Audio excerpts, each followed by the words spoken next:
everyone, how are you today? This video today is going to be a little set of pads that I made for a friend of mine. I wanted to kind of walk you through my process of picking out patterns, of picking out absorbencies and toppers and things like that. So if you are also in a position where you have someone ask you if you can make them a couple of pads or a little bit of a starter set, something along those lines, then hopefully this will help you kind of determine the questions that you need to ask or the materials that you need to gather in order to begin on that project. Starting off, the first thing that I asked this friend was what their flow is like. That kind of determines to me what absorbency I need to aim for. So in this instance, I kind of aimed for light to moderate pads, and I thought that that would kind of cover their needs from day to day. The thing about cloth pads is that because of the materials, people can find that they might be a little bit more absorbent than they're used to in a disposable product. I kind of took that into consideration and made them a little bit heavier than they said, but also just as light as they said. If you had someone who said that they need a heavy pad or they use a heavy absorbency, then you might make them things that are on the moderate to heavy end and make them a couple of different pads in those absorbencies. That was what I did here. One really important question that helped me pick what patterns I was going to use was I asked them what pads they liked when they used disposables. And they said that they preferred the shorter kind of panty liner length of pads. So that was kind of my idea going in, was maybe they preferred shorter, maybe narrower pads. And so I picked out a variety of pads from the smallest that I think might have been comfortable for them up to what I thought might be a reasonable overnight or day pad or something along those lines based on the specific pad that they told me that they preferred. The third thing that I like to take into consideration when making pads for someone is toppers. I do try to vary the toppers as much as I can with what I have in my stash at that time. I also try to vary the absorbency, so none of these pads have the exact same absorbency configuration. They all have different materials inside of them, which brings me to my next point. One thing that's really, really important when you are making pads for someone else is to keep a key. This friend also has kind of the basic rundown of this in this envelope that I'm going to show you, but I like to keep one for myself that has the topper, what the pattern that I used was, what the cores are, and if I used PUL on the back, I'll note that. Otherwise, I just kind of know that it has fleece on the back. So I like to keep a key in case they come back and they say, hey, I really, really loved the kitten pad that you made me. And then I can come back and say, okay, well that pad was made out of the 9-inch Versatile Test Wrap pattern. It had Zorban flannel on the inside. And I can make them more pads based on that. On the same side of that coin, I always tell people when I make them pads that if they don't like the pad for some reason or it's just not a good fit for them, that they can always return their pads to me, and I will then donate those to other people that need them or locally, or send them off to my favorite cloth charity, which I will have linked in the description below. So I do give them the option that they're not stuck with these if they don't like them, that they can bring them back to me or ship them back to me, and I will donate them from there. So here I just took a little card and wrote a little bit of a message on the inside, and to the side I have clipped the walkthrough of the pads that I just spoke about that they're going to have in their possession. And I also have a little bit of a wash instructions or suggestions here, and of course if they have any questions they can always get back to me, but this is kind of the most basic rundown that I could think of, and I have those clipped in this little card here, and then a little bit of a note reiterating that if they need to donate them or if they don't like them or they have any questions, let me know and I'll be happy to take care of that for them. Now it's time for your favorite part, walking through the pads. So this pad on top is the Love My Lady Cloth mini pattern. Of course, any patterns for these pads that I have are going to be in a Google Doc in the description down below, except for this next pad coming up is a pattern that I made up, so it's not available, but this one is the Love My Lady Cloth mini liner pattern. It has a knit top. The core on the inside is one layer of flannel and one layer of bird's eye, and it has this pretty purple on the back. This next pad, if you saw in my notes, I have listed as a fig leaves pad. It is not the fig leaves pattern. This is not her pad. I'm not stealing from her. I absolutely love the owner and maker at Fig Leaves Pads. I consider her a very dear friend and a wonderful reference. I just call it the Fig Leaves pattern. So it's kind of that rounded with pointed tabs shape. So this is kind of reminiscent of her pads, but it's not a one-to-one scale. The top of this one is also a knit.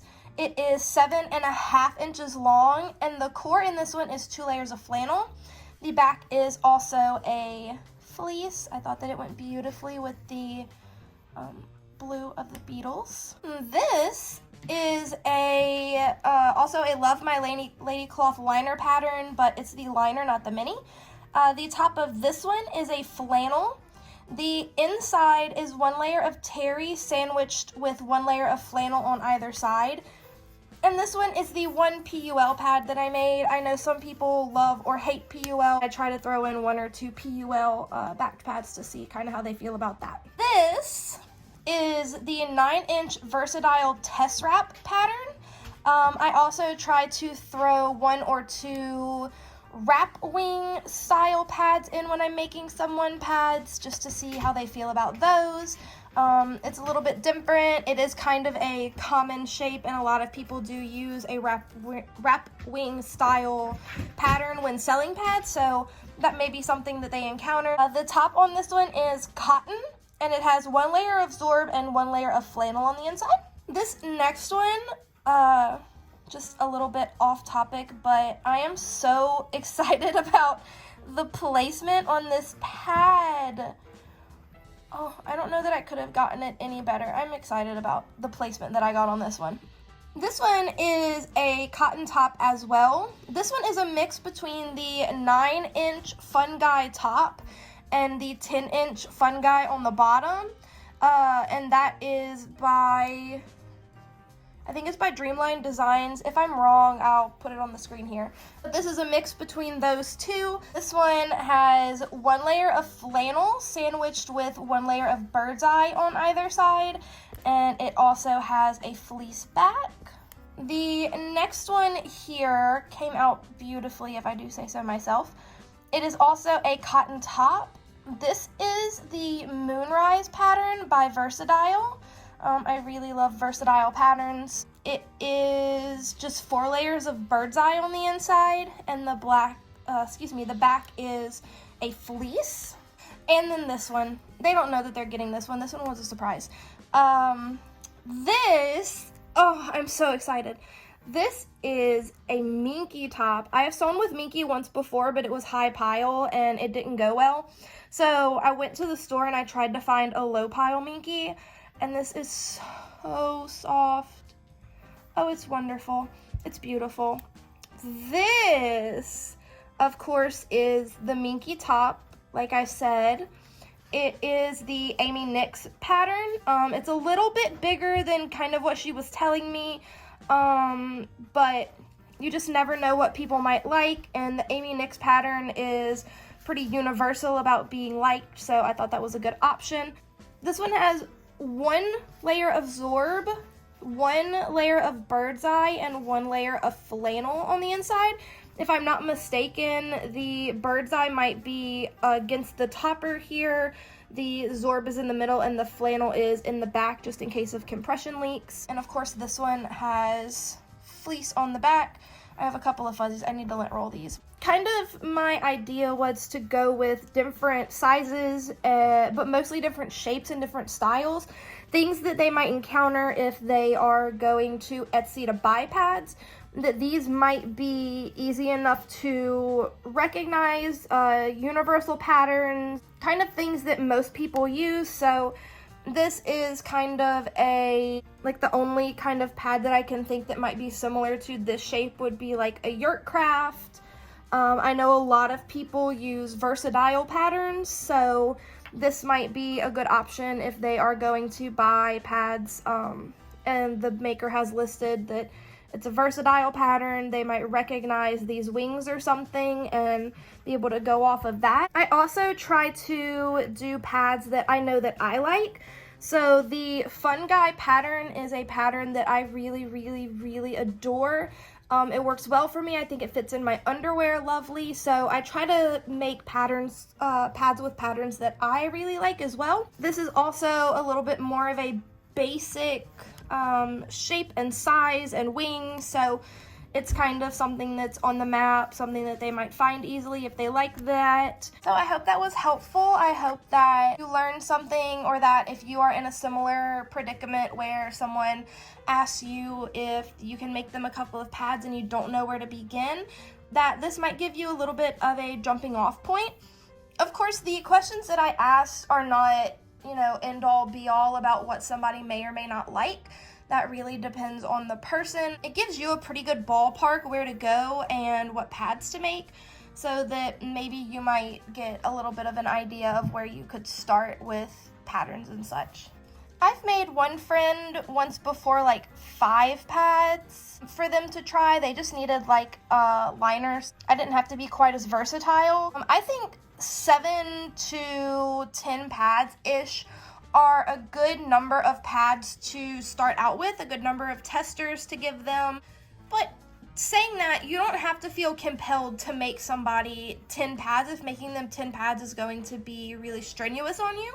Then you might just pick 1 or 2 pads that kind of cover your bases. So maybe this little bee pad and the Versatile pad here, and that might be the 2 pads that you make them. Or if you want to go a little different, you might do this wrap wing and this bee, and kind of give them an idea. So you don't have to make somebody a whole bunch of pads if that's going to be strenuous on you or it's going to weigh on you. You do whatever is comfortable for you, and then you can get with your friend and decide if making them more pads is something that they might want. So that is it. Thank you so much for spending a little bit of time with me today. I hope that this helped. Again, if you're kind of in the same boat, or if you're thinking about making a couple of pads for a couple of friends for presents or something, this kind of helps you get to a starting point, because it can be a little overwhelming if you're just starting to make a pad in general. I hope that you learned something. I am so thankful that you spent a little bit of your time with me today. It means the world to me. Thank you so much. If you would like, you can hit the subscribe button down below. That also means the world to me. I am so thankful that you would even consider that. While you're down there, if you would hit the like button, that helps YouTube to suggest this video to someone who might need it. Feel free to leave anything in the comments down below. I also have my Instagram link down there if you have any questions or anything that you want to ask me that you don't want to put in the comments. So feel free to reach out however you feel is appropriate. Thank you again for spending a little bit of time with me today, and you enjoy the rest of your day, okay?